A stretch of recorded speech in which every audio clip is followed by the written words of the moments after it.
Invasão soviética ao Afeganistão. Foram 10 anos de conflito entre radicais islâmicos, os Mujahidins e invasores soviéticos que tentaram estabelecer um governo socialista dentro do Afeganistão. A guerra começou em 1979 e seus adversários, os Estados Unidos e a União Soviética, travavam uma guerra fria. No final da Segunda Guerra Mundial, muitos países europeus estavam destruídos, e com isso os Estados Unidos começou a abastecer o mercado e ajudar financeiramente esses países. E assim foi se tornando uma das maiores potências mundiais e adquirindo também países inimigos. A URSS era a segunda maior potência e auxiliava a política e economia do Afeganistão desde 1978, quando houve a sua proclamação da República. Em tentativa de implantar uma ideologia marxista no Afeganistão, o primeiro-ministro Hafizul Amin se recusa a ceder o poder para Babrak Karmal, então apoiado pela União Soviética. Este país envia o general Viktor Paputin para Cabul, com o objetivo de negociar com o governo, mas os resultados são negativos. E logo depois, em dezembro, as tropas soviéticas invadem o Afeganistão, com mais de 100 mil soldados motorizados e o auxílio de veículos e tanques blindados, além de uma artilharia pesada. A Guerra do Afeganistão pode também ser reconhecida como invasão soviética no Afeganistão, pois o objetivo era solidificar a influência soviética que vinha se deteriorando e pretendia ainda pacificar o Afeganistão contra a rebeldia dos Mujahidins, que era um grupo de radicais islâmicos revoltados com a implantação de um novo tipo de governo.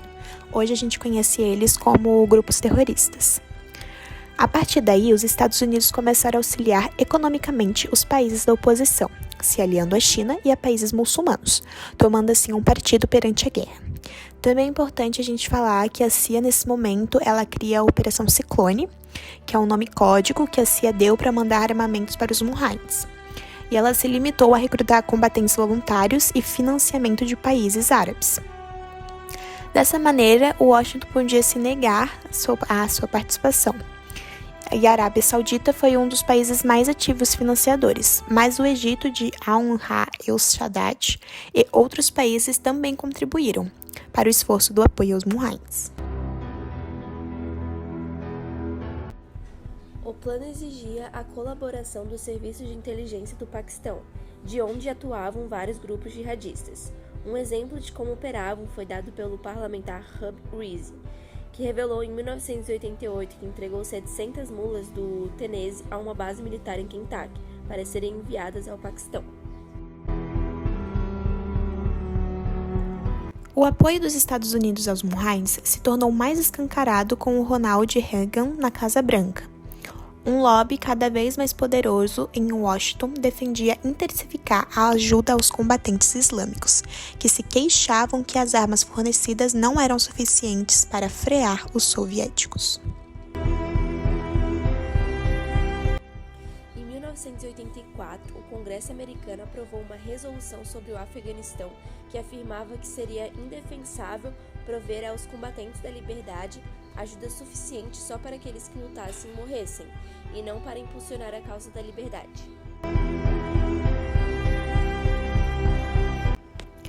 Reagan chegou a receber uma delegação de líderes jihadistas na Casa Branca, e em seu discurso sobre o Estado da União no Capitólio, em 1986, deixou uma mensagem aos rebeldes afegãos. Vocês não estão sós, combatentes da liberdade. Os Estados Unidos os apoiarão. Mas Reagan fez algo muito mais importante. Ele aprovou a entrega aos guerrilheiros de unidades portáteis a atingir de lançamento de mísseis. Escondidos nas montanhas afegãs, os guerrilheiros passaram a derrubar helicópteros soviéticos e o equilíbrio de forças no terreno mudou rapidamente. A União Soviética principou sua saída do país invadido no dia 15 de maio de 1988, completando a retirada em 15 de fevereiro de 1989.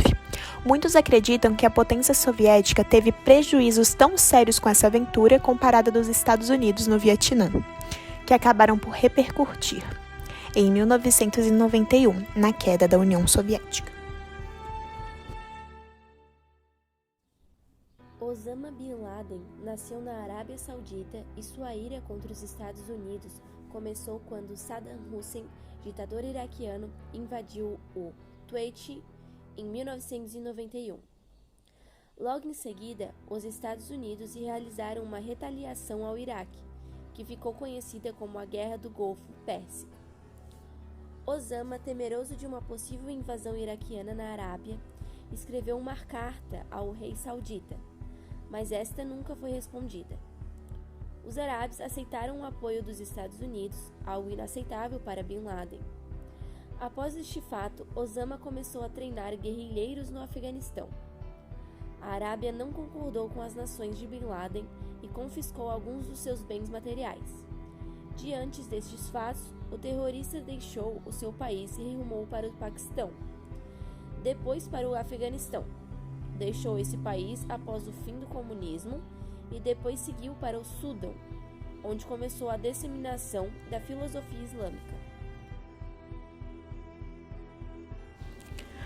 Com a derrota iraquiana na Guerra do Golfo, 1991, os Estados Unidos deixaram bases militares em territórios árabes, fato que desagradou ainda mais o Bin Laden.